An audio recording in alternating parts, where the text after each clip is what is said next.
Hello అండి, అందరు ఎలా ఉన్నారు? నేనైతే చాలా బాగున్నాను. మీరు ఎలా ఉన్నారు?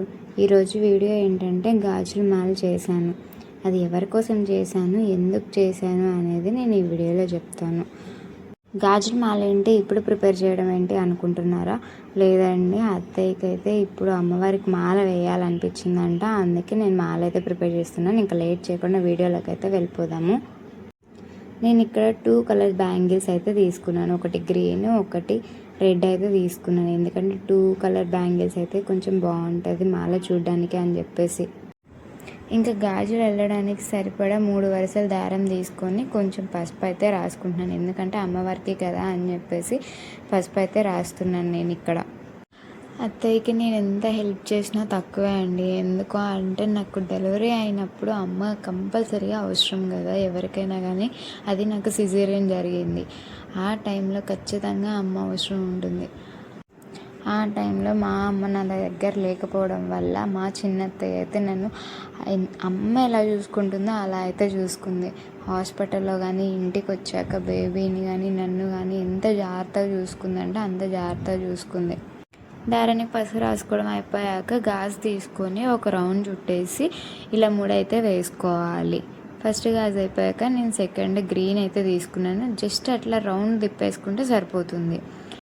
గ్రీన్ తర్వాత మళ్ళీ రెడ్ తీసుకున్నాను. రెడ్ని కూడా సేమ్ అలా రౌండ్ జస్ట్ అట్లా బ్యాక్ సైడ్కి టర్న్ చేసి మళ్ళీ లోపల నుంచి తీసుకుంటే సరిపోతుంది. అలానే ఇంకా green red green red green red అట్లా నేను 21 బ్యాంగిల్స్ అయితే చేసుకున్నాను. ఎందుకంటే అమ్మవారి పటం కొంచెం చిన్నది అత్తయ్య వాళ్ళ ఇంట్లో, సో అందుకే నేను 21 బ్యాంగిల్సే తీసుకున్నాను. అలా రౌండ్ చేసుకుంటూ 21 బ్యాంగిల్స్ అయితే కంప్లీట్ చేశాను. చూడండి, చూస్తుంటే మీకే అర్థమవుతుంది, ఒక డిజైన్ లాగా ఫామ్ అవుతుంది ఆ 21 బ్యాంగిల్స్ కంప్లీట్ అయ్యేసరికి. మీ అమ్మ ఎందుకు దగ్గర లేదు డెలివరీ టైంలో, అత్తయ్య ఎందుకు చేసింది, అంత మంచి వాళ్ళ మీ అత్తయ్య వాళ్ళు అనుకుంటారేమో.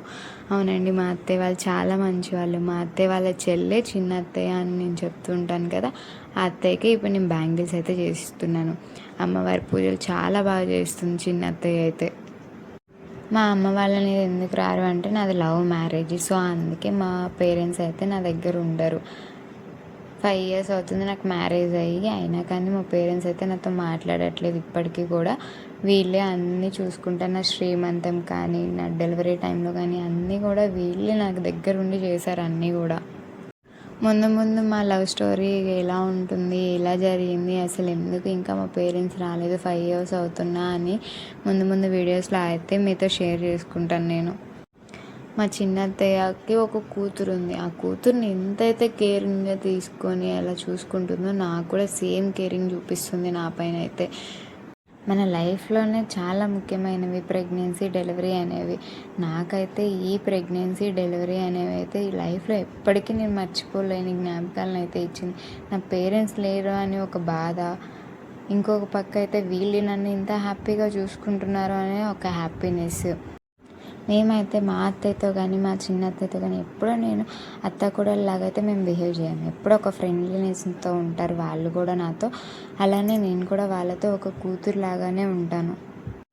ఎక్కడో ఒక చిన్న ఆశ, మా పేరెంట్స్ ఎప్పటికైనా వస్తారు, నాకు బాబు పుట్టాడు కదా, నా బాబుని చూడడానికైనా వస్తారేమో అని ఒక ఆశ. అత్తింట్లో వాళ్ళు ఎంత బాగా చూసుకున్నా కానీ పుట్టిల్లు అయితే గుర్తొస్తుంది కదా ఎవరికైనా కానీ. మనం పుట్టింటికి వెళ్ళినప్పుడు అమ్మ వాళ్ళు చెప్తూ ఉంటారు కదా ఎవరికైనా కానీ, అలా ఉండు ఇలా ఉండు, అక్కడ ఇలా గొడవలు పడకు అలా గొడవలు పడకు అని చెప్తూ ఉంటారు కదా.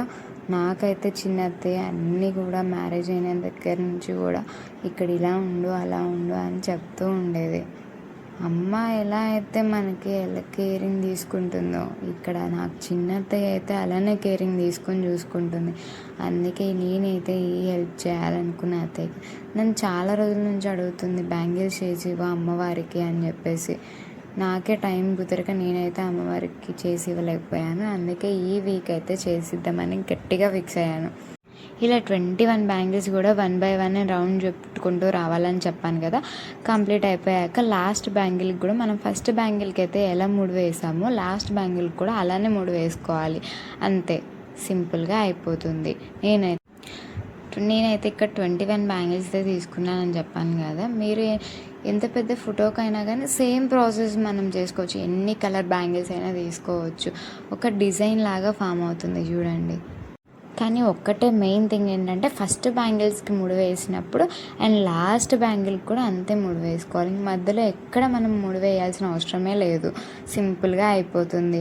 నా కోరికైతే అమ్మవారికి గాజుల మాల చేయాలన్న కోరిక తీరింది అండ్ అత్తయ్యకి కూడా హెల్ప్ చేసినట్టు ఉంటుందని చెప్పేసి ఫైనల్గా గాజుల మాల అయితే రెడీ అయిపోయింది. గాజుల మాల అయితే రెడీ అయిపోయింది కదా! సో మేము ఈ గాజుల మాలను అయితే అత్తయ్యకి తీసుకెళ్ళి ఇద్దామని చెప్పేసి కంప్లీట్ అవ్వగానే మేము బయలుదేరాము. ఒక హాఫ్ అన్ అవర్లో వెళ్ళిపోతాం మేము అత్తయ్య వాళ్ళ ఇంటికి అయితే. సో తీసుకెళ్ళి ఇవ్వగానే చాలా హ్యాపీగా ఫీల్ అయింది అత్తయ్య అయితే మాల చూసి. ఇంకా కాసేపు మా బాబుతో ఆడుకొని అత్తయ్య అయితే ఇంకా మేము ఇంటికైతే బయలుదేరి వచ్చేసాము. నా గాజుల మాల ఎలా అనిపించింది మీరు ఒకసారి ట్రై చేయండి. అమ్మవారికి మన చేతులతో మనం అమ్మవారికి గాజుల మాల వేస్తే ఎంత హ్యాపీగా ఉంటుందో కదా, మనకైతే చాలా ప్రశాంతంగా ఉంటుంది. నాకైతే అలానే ఉంది. నా వీడియో నచ్చితే ప్లీజ్ ఒక లైక్ చేసి సబ్స్క్రైబ్ చేసుకోండి. బాయ్.